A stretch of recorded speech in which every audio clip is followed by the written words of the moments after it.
असं म्हटलं जातं की नवयोगी एक होते, हां, ते फिरत होते सगळीकडे. ते कुणीतरी त्यांना विचारलं, तुम्ही का फिरता? तेव्हा ते म्हणले, हे जी अशुद्ध झालेली आहे पृथ्वी, तिला शुद्ध करण्यासाठी आम्ही फिरतो. आत्मविश्वास बघा केव्हा, की आमच्यामुळे ते पवित्र व्हायचं आहे.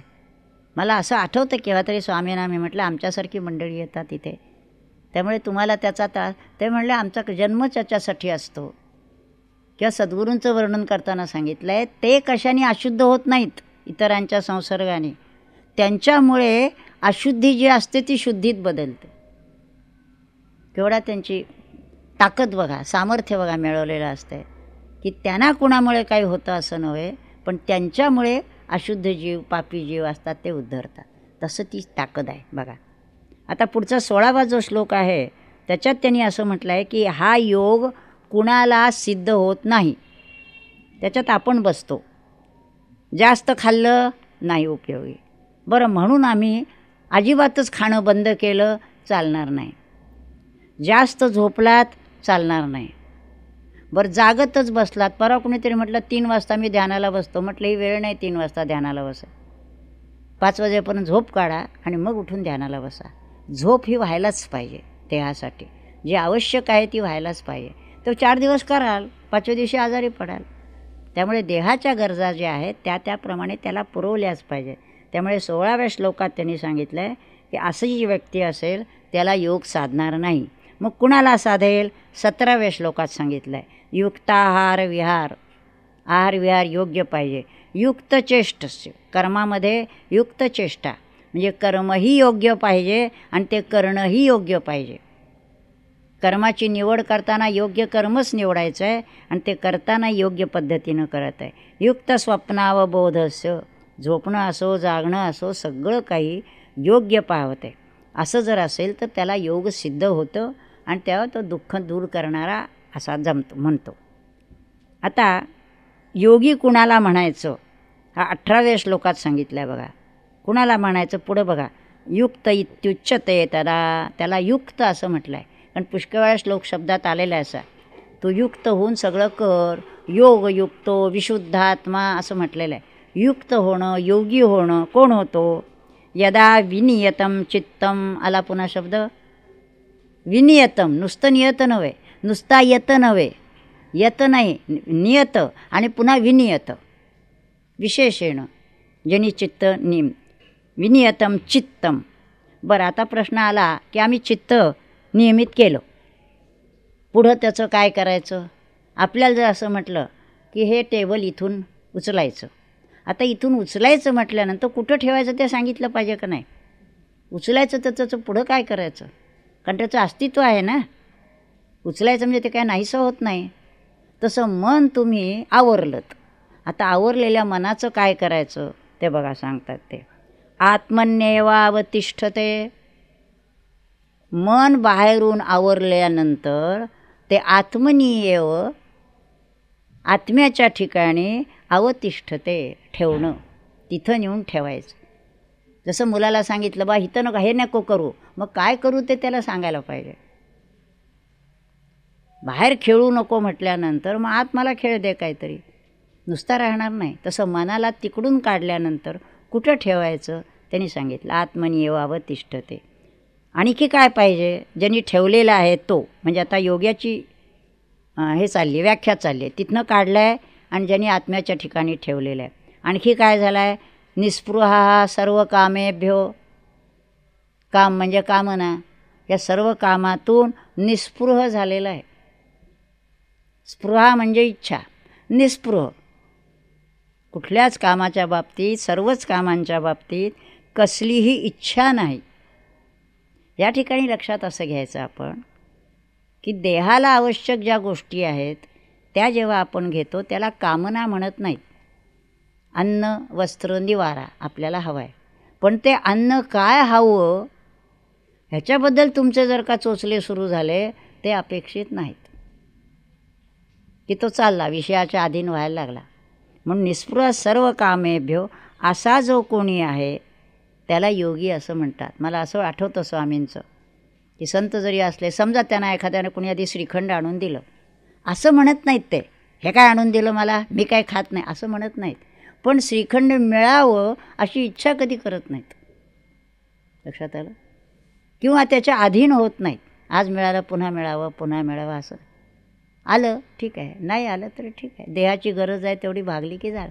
ह्याचा अर्थ असा, जेव्हा ते चित्त दुसऱ्या एखाद्या ठिकाणी अगदी व्यग्र होऊन राहिलेलं असतं तेव्हा ह्या सगळ्या गोष्टींची इच्छाच नसते. एका ठिकाणी आपण अगदी लक्ष ठेवून वाचतो, बाहेर काय चाललं आहे आपल्याला माहीत नसतं. तसं असा जो योगी आहे तो त्या जीवाला शिवाच्या ठिकाणी येऊन असा बसलेला आहे की त्याला जीवाच्या ज्या काही इच्छा म्हणून असतात किंवा ज्या काही संकल्प असतात तिकडं तो वळतच नाही. अगदीच काही हवं आहे असं वाटलं तर खाली येऊन बघायचं की काय चाललं आहे, काय हवं आहे. ही एक स्थिती आहे. ही स्थितीला पात्र व्हायचं आहे, समजून घेतलं पाहिजे आपण. 17व्या ह्याच्यात ते सांगितलं, 18वा झाला. आता त्याची स्थिती कशी असते ते 19व्या श्लोकात सांगितलं.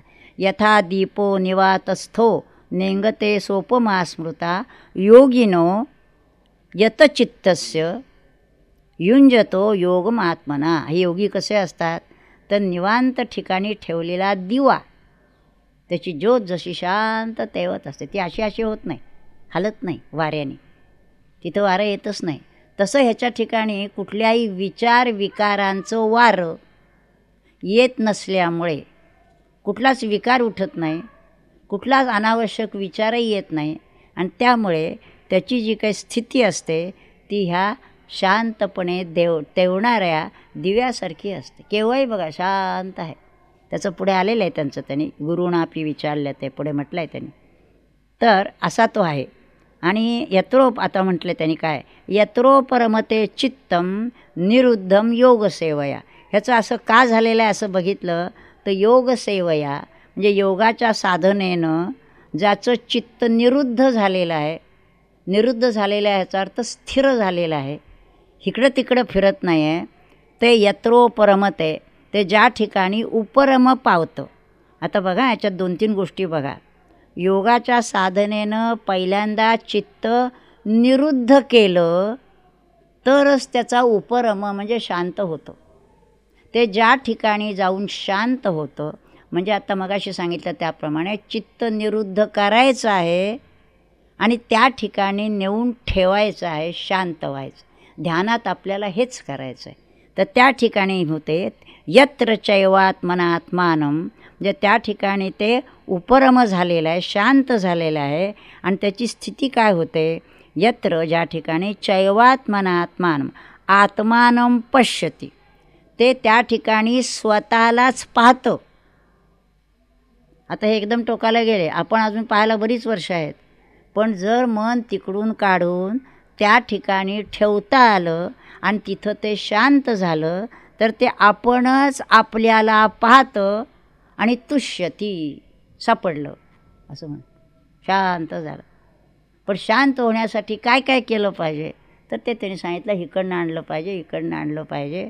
आणि त्या ठिकाणी नेऊन, आपलं अजून नेऊन नाही ते जातच नाही तिथपर्यंत, पण गेलं एक क्षणभर तर वाटतं की काय छान झालं आहे. कालच मला कोणाचा फोन आला, त्याने सांगितलं, ताई तुम्हाला मुद्दाम सांगतो आहे, आज माझं ध्यान इतकं छान लागलं, माझ्या डोळ्यातून अश्रू यायला लागले, मला हुंदके यायला लागले. म्हटलं फार चांगली गोष्ट आहे. याचा अर्थ आतपर्यंत आता ते जायला लागले, विरघळायला लागलेलं आहे, भक्ती निर्माण व्हायला लागली आहे त्याच्यामध्ये. तर ही जी लक्षणं आहेत ही त्या वाटेवरची धोंडे असतात ना रस्त्यावरचे, बघा मैलाचे दगड असतात का नाही, की त्याच रस्त्याने चालला आहे का नाही तो, हे कळायला पाहिजे. तशी ही लक्षणं आहेत. तर त्या ठिकाणी जे ते उपरम पावलं म्हणजे ते आपणच आपल्याला पाहतं आणि तुष्यती. मला काही वेळेला ह्या वेळेला उदाहरण असं वाटतं, तुम्ही बघा कॅमेरा जर कोणी चालवत असलं ना तर कॅमेरामध्ये असे एक हे असते की ते 2 चित्र दिसतात हां बघताना, आणि ते हळूहळू एक आणून तिथं मिळवायचं असतं, ते फिरवून फिरवून, आणि दोन्ही एकत्र झालं की मग कॅमेरा चालवायचा. बरोबर आहे का? कोणी चालवत असेल तर पहिल्यांदा 2 दिसतात ते. तसं मला नाही वाटतं जीव आणि शिव असे 2 आहेत. ते हळूहळू आपल्याला साधनेने की बस सापडला तो मुद्दा, असं त्या ठिकाणी. बाहेरच्या व्यवहारातून सुद्धा आपल्याला इथं जाता येत आहे ना, कॅमेऱ्यावरती असं असतं 2 दिसतात चित्र, आणि मग ते फोकस करण्यासाठी आपल्याला तो जे आहे ते एक विशिष्ट बटन फिरवून मी ते सगळं वापरलं आहे म्हणून सांगते. कॅमेऱ्यावर मी पुष्कळ फोटो स्वामींचे काढलेले अल्बम आहे सर. ते दोन्ही जेव्हा एकत्र येतं एका ठिकाणी तेव्हा बरोबर आता फोकस झाला, आता आपल्याला चित्र काढता येईल. तसं हा जीव वर नेऊन नेऊन नेऊन पुन्हा पुन्हा त्या शिवाच्या ठिकाणी स्थिर करायला पाहिजे की आता आता तिथं स्थिर झाल्यानंतर बसायचं आहे. स्थिर झाल्यानंतर लगेच नाही होत ते. तर ती स्थिती येण्यासाठी काय करायला पाहिजे बघा. आता इथं काय सांगितलं त्याने, पश्यन् आत्मनि तुष्यति. आता पुढचा जो 21वा श्लोक आहे, असं झालं काय मिळायला पाहिजे, योगाने आपल्याला काय प्राप्त व्हायला पाहिजे तो परिणाम सांगितला 21वा श्लोकात. सुखम आत्यंतिकम यत्तत्. आत्यंतिक सुख जे आपल्याला इथं थोडंसं सुख वाटतं ना कणभर, ते पुन्हा उपनिषदात म्हटलं आहे त्याच्या कित्येक पट, त्याच्या कित्येक पट, त्याच्या हजारो पट, लाखो पट असं जे आहे ते सुख आहे. म्हणजे सुखम आत्यंतिकम यत्तत् हे जे आहे ते कसं आहे, पण बुद्धिग्राह्यम अतींद्रियम. ते इंद्रियांना ग्राह्य नाही आहे पण बुद्धीला ग्राह्य आहे. आता एका ठिकाणी म्हणता बुद्धीत ते सापडत नाही, मनात सापडत नाही, मग इथं बुद्धिग्राह्य कसं म्हणता. ही जी बुद्धी आहे ही ध्यानाने सूक्ष्म केलेली बुद्धी आहे. आपली जी बुद्धी आहे ती स्थूल बुद्धी आहे, व्यवहारात चालणारी. आणि ही जी सूक्ष्म त्याला म्हणून सूक्ष्म अग्रबुद्धी असं म्हटलेलं आहे. जसं प्रज्ञा जागृत व्हायला पाहिजे असं ज्ञानात म्हटलं आहे. त्या बुद्धीला त्याचं आकलन होतं की आहे सापडलं असं. एक दिवस केव्हा तरी लक्षात येतं ह्या रेच्या सापडलं आपल्याला. तर हे बुद्धिग्राह्यम अतींद्रियम वेत्ती त्याला प्राप्त होतं. यत्र न चैवावम स्थितश्चलती तत्वतः. म्हणजे ते त्याला प्राप्त झालं की त्या ठिकाणी तो स्थित. ते ठिकाण आपल्याला प्राप्त करून घ्यायचं आहे. आणि मग त्या ठिकाणी आपण जर जाऊन बसलो, जर आपण धरू जर म्हणू आपण बसलो, तर सगळ्या जगाकडे पाहण्याची आपली दृष्टीच बदलते. एक वेगळंच दृश्य आपल्या लक्षात येतं. आणि वेगळंच दृश्य म्हणजे सुद्धा लक्षात असं घ्या, ज्या विश्वाला टाकून आपण तिथं पोचलेलो असतो. ध्यानामध्ये बसतो ना, हे सगळं टाकायचं, हे सोडायचं, हे सोडायचं असं करून तिथं जाऊन बसतो. आणि तिथं जाऊन बसल्यानंतर मग लक्षात येतं की जे आपण टाकलं आहे ते तोच आहे, तोच सर्व झालेला आहे. मग आता टाकायचं काय.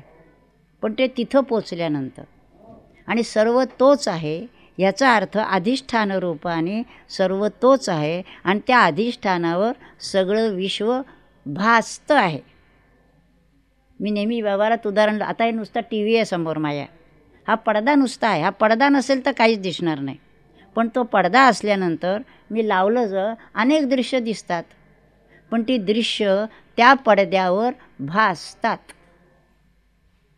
ते स्फोटाचे चित्र बघितलं, मग इथं स्फोट झाला आहे का, इथं नाही झाला, झाला तिकडं, पण ते तुम्हाला इथं बघायला मिळालं. पण ते अधिष्ठानावर ते बघायला मिळालं. लक्षात आलं. तसं परमात्म्याच्या अधिष्ठानावर ही विश्वातली चित्र भासतात. कुठं स्फोट आहेत, कुठं पूर आलेले आहेत, कुठं भूकंप होत आहेत, चालले सगळं घडामोडी जगाच्या सगळ्या चाललेल्या आहेत. अधिष्ठान ते आहे, हा लक्षात घ्यायचं. बघा आणखीन एक काय होतं ते सांगितलं 22व्या श्लोकात. म्हणून या 6व्या श्लोकामध्ये ध्यानाच्या साधनेने काय काय होतं आणि भगवंत अर्जुनाला हे पहिलं आधी सांगतायत काय काय होतं ते. म्हणजे त्याच्याबद्दलचं आकर्षण वाटलं पाहिजे ना. मुलाला जसं सांगतो, हे बघ तू असा असा मोठा झालास ना, मग तुला हे मिळेल, तुला ते मिळेल, तुला ते मिळेल.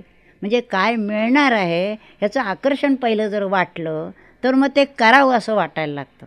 म्हणून भगवंतांनी पहिल्यांदा अर्जुनापुढे ही सगळी आकर्षणं ठेवलेली आहेत की काय काय होऊ शकतं. त्याच्यात हे बघा, यम लब्ध्वा चापरम लाभम मन्यतेनाधिकम तथा. जे लब्ध्वा जे प्राप्त झालं असता दुसरा कुठलाही लाभ ह्याच्यापेक्षा अधिक आहे असं वाटत नाही. लॉटरी लागली असेल जाणार आहे, गाडी घेतली असेल कदाचित गाडी जाईल ना तर मीच जाईल. मोठा पॅलेशियल बिल्डिंग बांधली असेल, केव्हा काय होईल सांगता येत नाही. मला जसं वाटलं हे जातं ते जातं. मी सुद्धा सांगते गंमत म्हणून सांगते, बंगला बांधला कारण हे चोरी करतात. हां वस्तू चोरतो ना. आता जागा तर नाही चोरणार कुणी, बंगला तर नाही चोरून नेणार कुणी. बंगला बांधला सगळं घालून आणि त्याच वेळेला तिकडं ह्याचं युद्ध सुरू झालं, चीनचं वगैरे. तेव्हा मनात आलं एखादा बॉम्ब पडला, हां, ते घर तरी कुठं राहणार. तेव्हा कुठंतरी आत मनात अशी जाणीव झाली, अरे काहीच खरं नाही, वस्तू उचलली जाणार नाही. म्हणून आपण काय म्हणतो, स्थावर जंगम काय जो प्रकार आहे तो, की ते आपण केलं की हे कोणी उचलणार नाही. अरे उद्या भूकंप झाला, मग बॉम्ब पडला, मग काय करशील तू त्याचं? म्हणजे ह्याचा अर्थ असा आहे काहीच खरं नाही आहे. अशा नश्वरतेची जाणीव आली म्हणजे मग वाटतं की शाश्वत काय आहे. हां, मग लक्षात आलं ना तुझ्या, मग आता शाश्वताला नश्वर आहे ते टाकू नकोस, त्याचा आधार घेऊनच तुला शाश्वताकडे जायचं आहे. पण लक्षात घे की हे शाश्वत आपल्याला प्राप्त करून घ्यायचं. म्हणून इथं जे त्यांनी म्हटलं, ज्याला हे मिळालं त्याला त्याच्यापेक्षा मोठं असं जगात काहीही असत नाही. यम लब्ध्वा चापरम लाभम मन्यते नाधिकम तथा, त्याच्यापेक्षा काही नाही. आणखी कशी आहे ती स्थिती, यस्मिन स्थितो, ज्या ठिकाणी राहिलं असता, न दुःखेन गुरुणापी, म्हणजे गुरुणापी दुःखेनं, गुरुणापी दुःखेनं ह्याचा अर्थ मोठ्यात मोठं दुःख जरी झालं, न विचाल्यते, तो त्यापासून चलित होत नाही. कारण त्याला माहिती आहे सुख जेवढं खरं नाही तेवढं दुःख देखील खरं नाही. आत्ता हॉस्पिटलमध्ये ठेवायची स्थिती आलेली असली तरी उद्या पुन्हा आपण प्रवचन करू शकतो. ठीक आहे, आज हॉस्पिटलमध्ये ठेवायचं आहे ठेवा, बरं उद्या ठीक आहे बोलायचं आहे बोला. त्याच्यासाठी आवश्यक ती हे करा, व्यवस्था करा तुम्ही काय करायचे असेल. पण न गुरुणापी विचाल्यते, त्याचं मन असं चलित होत नाही. असं आहे बरं, असं आहे बरं, काय करायचं हे करा, ठीक आहे, अशा एका बोधावर तो पोचतो. आता पुढचा जो श्लोक आहे, यम विद्यात दुःख संयोग वियोगम योग सौन्नित्यम स निश्चयेन योक्तव्यो योगो निर्विण्ण चेतसा. सगळ्याचा परिणाम काय झाला पाहिजे, मन असं तयार झालं पाहिजे या सगळ्या गोष्टी स्वीकारायला. कोणतीही गोष्ट आली, असं का स्वप्न पडलं मला, असं नाही, आज असं स्वप्न पडलं, छान पडलं, बरं वाटलं, उद्या वेडं वाकडं पडलं, बरं वाटलं, हेही स्वप्नच आहे आणि तेही स्वप्नच आहे, हे त्याला कळलं. आता पुन्हा हे ध्यानाच्या प्रक्रियेवरच येतं आहे. काय करायला पाहिजे बघा, संकल्प प्रभवान कामांस त्यक्त्वा, काय काय टाकायला सांगतायत आणि काही धरायला सांगतायत. पुन्हा पुन्हा आपण बघा काय टाकायला सांगतायत आणि काय धरायला सांगतायत. इथं ते म्हणतात संकल्प प्रभव ज्या काही कामना आहेत त्या त्यक्त्वा, किती टाकायच्या, सर्वान, अशेषतः, शेष म्हणजे काही मागं ठेवायचं नाही, सगळ्याच्या सगळ्या कामना काय करायचं, त्यक्त्वा. मी असं ठरवलं, माझा संकल्प असा होता, ते संकल्प भगवंताच्या ठिकाणी करा. की मला मी ध्यान करायचा संकल्प केला आहे, मी नाम घ्यायचा असं, तो ठीक आहे, तो तुम्हाला तिकडं नेईल. हे जे व्यवहारातले संकल्प जे असतात हे काही खरे नाहीत. ठरवावं आपलं तात्पुरतं. मी स्वामीने आता म्हटलं होतं, मग काही ठरवायचं का नाहीच ठरवावं, ठरवावं आपण आपलं, पण लक्षात ठेवावं की जे ठरवलेलं असेल ते व्हायला पुष्कळ फॅक्टर्स त्याच्यामध्ये आहेत, परिस्थिती अनेक प्रकारची आहे. ते प्रमाणे ते होईलच असं सांगता आलं नाही. नाही आलं तर समजावं भगवंताची इच्छा नाही आहे, ठीक आहे. होत असेल समजावं भगवंताची इच्छा आहे, होत आहे, लक्षात ठेवाय. म्हणून ते सगळे टाकून मनसावेव इंद्रिय ग्रामम विनियम्य समंतता, ही इंद्रिय मन ही सगळी जी आहेत ना, हे सगळं त्याच्यातून टाकायचं आहे. आणि टाकल्याशिवाय ते मन तिथं बसणार नाही. जोपर्यंत मनाला खालची ओढ आहे, मी नेहमी म्हणते ना, गुरुत्वाकर्षणाच्या पलीकडे गेलो पाहिजे. जोपर्यंत गुरुत्वाकर्षणाच्या ह्याच्यात आहोत तोपर्यंत कुठलीही वस्तू तुम्ही दिली ती खालीच येणार. ती एक स्थिती अशी पाहिजे की काही काळ तरी आपण त्या सगळ्याच्या पलीकडे जाऊन बसलं पाहिजे आणि मग मोठ्या मुश्किलीनं खाली आलं पाहिजे. असं ज्या दिवशी होईल की आपल्याला ध्यानातून दुसरी व्यक्ती येऊन उठवते आहे, आपल्याला उठणं होत नाही आहे आणि दुसरं आपल्याला हलवून उठवते आहे, असं जर झालं तर भाग्याचा क्षण आहे. आपण वाटच बघत असतो, साधारण किती वाजले, 5च मिनटं झाली का, मला वाटलं तासभर झाला वाटतं. कुठला तासभर होतो आहे, आत्ता तर बसला तू. त्याचा अर्थ असा की अजून तिथं मन बसलेलं नाही. हे बघा, म्हणून शनै शनै उपरमेद, हा श्लोकही महत्त्वाचा आहे. हळूहळू होणार ते. शनै शनै ही काय गोष्ट एकदम आज बसलो मी ध्यानाला गेलो असं होत नाही. जरी सद्गुरूंच्या कृपेनं एखाद्या दिवशी आपलं ध्यान खूप चांगलं लागलं तरी देखील ती शक्ती सद्गुरूंची असते. त्यांनी तुम्हाला काय व्हायचं आहे हे दाखवलेलं आहे. आता तुम्ही पुन्हा पुन्हा प्रयत्नपूर्वक त्या ठिकाणी जायला पाहिजे.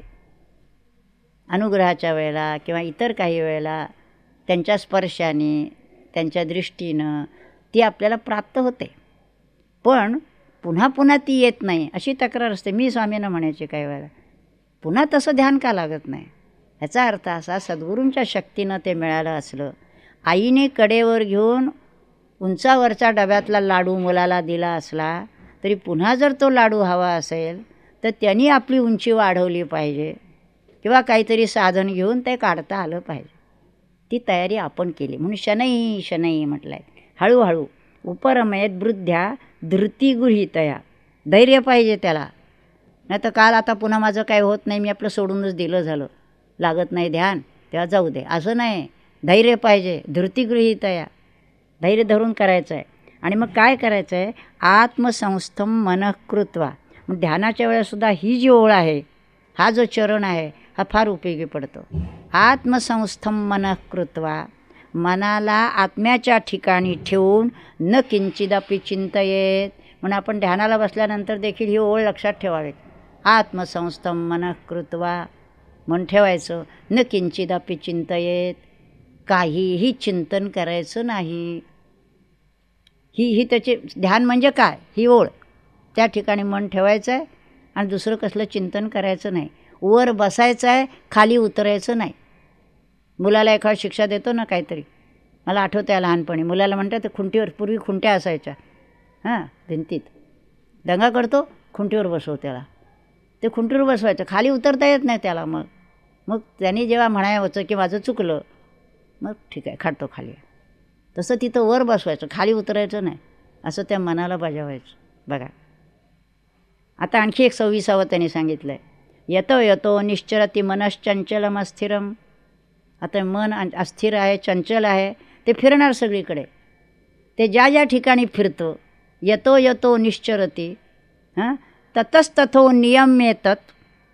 आपल्याला ही सवय आहे खरं म्हणजे घरामध्ये, की मुलं बाहेर पळत असतात, आपण पाठीमागनं जाऊन त्यांना हाताला धरून आत आणत असतो. हेच आपल्याला मनाच्या बाबतीत करायचं. ते फिरायला लागलं, कुठे गेलं, त्याला हाताला धरून पुन्हा आणायचं, इथं बैस. ते पुन्हा दुसऱ्या दिशेने जातं, पुन्हा तिथून त्याला आणायचं, इथं बैस. ततस्ततो नियम्येत. मग काय करायचं? आत्मन्येव वशम नयत. आत्म्याच्या ठिकाणी ते राहील असा प्रयत्न करायचा. अभ्यास करायला ये पुन्हा, तो काहीतरी बाहेर बघायला जातो, इथे ये पुन्हा बेस अभ्यासाला. हे आपण रोज करत असतो. ते फक्त आपण आपल्या बाबतीत करायचं, की मन इकडे तिकडे गेलं की त्याला पकडून आणायचं आणि पुन्हा त्या अभ्यासाला बसवायचं. ध्यानाचा अभ्यास. बघा इथे आता 27-28 जे आहेत हे एक वेगळ्या ह्याच्याचं श्लोक आहे ते, की प्रशांत मनसम. पुन्हा पर शब्द आला बघा, प्रशांत आलं. प्रशांत मनसम ह्येनम योगिनम सुखम उत्तमम. उत्तम सुख प्राप्त होतं त्याला, शांत रजस झालं म्हणजे. आणि युंजन्येव पुढचं झालं आहे, उपैति शांत रजसम ब्रह्मभूतम अकल्मषम. हा शब्दही अनेक वेळा आलेला आहे बघा. कल्मष म्हणजे पाप, इथं अकल्मषम म्हणजे ते पाप कमी करणं. किंवा खालच्या 28व्या श्लोकात आहे विगत कल्मषः. विगत कल्मषः. ही सगळी पापं जी आहेत. आणि खरं पाप ह्याचा अर्थ आपण काही कोणाला मारायला गेलो, लुटायला गेलो असं नव्हे. मनात विकार येणं हेच पाप आहे. जे मन मुळात निर्मळ आत्म्यापासून आलेलं मन आहे खरं म्हणजे. असं असताना त्या मनामध्ये विकार येणं. एखादा मनुष्य ठीक आहे, कसं काय बा, काय नाही, खाणं पिणं सगळं काही ठीक आहे. आज काय झालं, आज ना जरा डोकं दुखत आहे म्हणजे विकार आला. आज काय पोट दुखत आहे, विकार आला. आज काय पाय दुखत आहे, आला विकार. म्हणजे जो नॉर्मल असायचा त्याच्याऐवजी त्याला काहीतरी ॲबनॉर्मलिटी आली. तसंच आपलं मन जे शांत, प्रेमळ, स्वच्छ असायचं, त्या मनामध्ये आज एखादी कामना आली, कुणाबद्दल राग आला, तो माझ्या पुढं गेला, मत्सर आला, झाला विकारी झाला, आजारी झाला, तो कल्मश आलं त्याला. त्यामुळे आपल्या मनाला सारखं तपासलं पाहिजे आपण की कशाबद्दल काय आलं का, कुणाबद्दल काय आलं का. आणि म्हणून नामस्मरण करा ह्याचा अर्थसुद्धा असाच आहे की कुठलाही विकार येऊ नये यासाठी. नाही तर इकडं नाम घेतातच आहेत आणि इकडं होऊ दे तेवढं नाम जरा बघतो त्याचं, म्हणजे काय मग ते नाम कशाला घेतलं. त्या नामाने हे सारखी पाठी पुसली पाहिजे मनाची, कुठलाही विकार आला की पुसायचा, तसं करायला पाहिजे. आणि हीच साधना आहे. म्हणून याला 12 वर्ष 36 वर्ष 40 वर्ष लागतात. नाही तर काय आत्मा आहेच आहे, ताबडतोब दिसला पाहिजे आपल्याला, होत नाही. ते मन एकही मिनिट असं नाही की त्या मनाला विकार नाही, काय ना काही असतंच, स्वच्छ होत नाही. ते करायला पाहिजे बघा.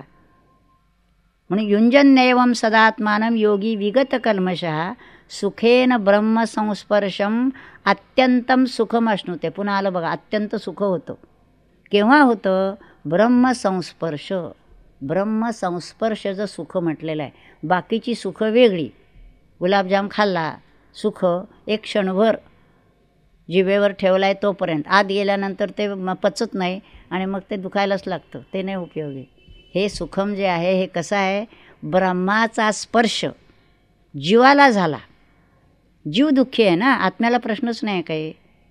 जीवभावावर आहे तोवर त्याला सुखदुःख आहे.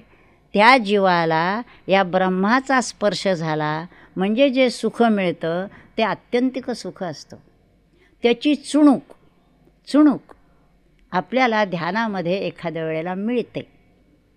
आणि मग ते जर का सुखाची गोडी या मनाचे एक निके जे देखील ये गोडीची ठाया सोके, त्याला जर त्या सुखाची गोडी लागली तर ते पुन्हा पुन्हा ती गोडी घेण्यासाठी मग त्याला ध्यानाची हेच लागते, आता बसावं पुन्हा बसावं, तो मला मिळाला पाहिजे स्पर्श, अशी लागेल. म्हणून ब्रह्मसंस्पर्शचं सुख त्याला प्राप्त होतं. आता 29व्या श्लोकात त्यांनी काय म्हटलं आहे? आणखीन एक गोष्ट व्हायला पाहिजे झाली ह्या ध्यानाने. सर्वभूतस्थम आत्मानं सर्वभूतानि चात्मनि ईक्षते योगयुक्तात्मा सर्वत्र समदर्शनः. समभाव समदृष्टी सर्वत्र झाली पाहिजे. ही समदृष्टीसुद्धा आपण नेहमी लक्षात ठेवायचे की कुणाचीही प्रकृती ही कधीही सम असत नाही. त्यामुळे प्रकृतीच्या अंगाने, आणि प्रकृती म्हटलं की त्याचा स्वभाव, त्याचं कर्म, त्याचा उद्योग व्यवसाय काय जे असेल ते हे सगळं भिन्नच राहणार. त्यामुळे त्या बाबतीत समत्व बुद्धी ही संभवत नाही. मग त्यामध्ये उपाधी माझी गुप्त चैतन्य असे सर्वगत, ते जे चैतन्य आहे ते चैतन्य मात्र मुंगी माशीपासून नव्हे तर वनस्पती झाडापासूनसुद्धा जे चैतन्य आहे ते एकच आहे, असा भाव जेव्हा निर्माण होईल आणि त्याला अधिष्ठानभूत दृष्टी व्हायला पाहिजे. अधिष्ठानाकडे दृष्टी जेव्हा सारखी जायला लागेल तेव्हा ही समत्व दृष्टी येते. प्रत्येक गोष्ट पाहताना पहिल्यांदा अधिष्ठान दिसलं पाहिजे आणि मग व्यवहाराच्या अंगाने तो चांगला आहे वाईट आहे, ज्याला जवळ करायचा लांब करायचा हा विचार नंतर यायला पाहिजे. संत पहिल्यांदा अधिष्ठान पाहतात आणि मग ती व्यक्ती कोण आहे, कशासाठी आली आहे, त्याचं काय करायचं आहे किंवा काय नाही, किंवा व्यवहारात किती सावध राहायचं आहे किंवा काय नाही हे बघायचं. पण पहिली दृष्टी तिकडं जायला पाहिजे. आपली दृष्टी जातच नाही कधीच. इथंच फक्त त्यांच्यात आणि आपल्यात फरक आहे. आपली दृष्टी आपण हे ऐकत जेव्हा असतो तेव्हा क्षणभर आपली समदृष्टी झाली असा भास आपल्याला होतो. पण त्याच्यातून उठलं की पुन्हा सगळं संपतं. तर हा अभ्यासच करायला पाहिजे. म्हणजे केवळ ध्यान डोळे मिटून बसलो असं नाही, ध्यानातून उठल्यानंतर देखील अशी आपली दृष्टी होते का नाही ह्याच्याकडे आपण लक्ष ठेवायला पाहिजे. आणि म्हणून ह्याच्यात त्यांनी जे म्हटलं आहे सर्वभूतस्थम आत्मानं, सर्वभूतस्थ म्हणजे सर्व भूतमात्रांच्या ठिकाणी, आत्मानं सर्व भूतमात्रामध्ये तो मला पाहतो, मला म्हणजे भगवंताला, आणि सर्व भूतानी च आत्मनी आणि माझ्यामध्ये सर्व भूतांना पाहतो. बघा आता कसं सांगितलं, माझ्यामध्ये सर्व भूतांना पाहतो असं म्हणताना हा जो मी आहे भगवंत हा किती मोठा असला पाहिजे. विश्वरूप दर्शनात जसा दाखवला तसं बघितल्यानंतर सर्व ठिकाणी तोच आहे आणि त्याच्यातच सर्व भूतमात्र आहेत असा बोध असला पाहिजे. इतका व्यापक आणि तो इतका लहान आहे की सर्व भूतमात्रामध्ये तो आत्मरूप होऊन राहिलेला आहे.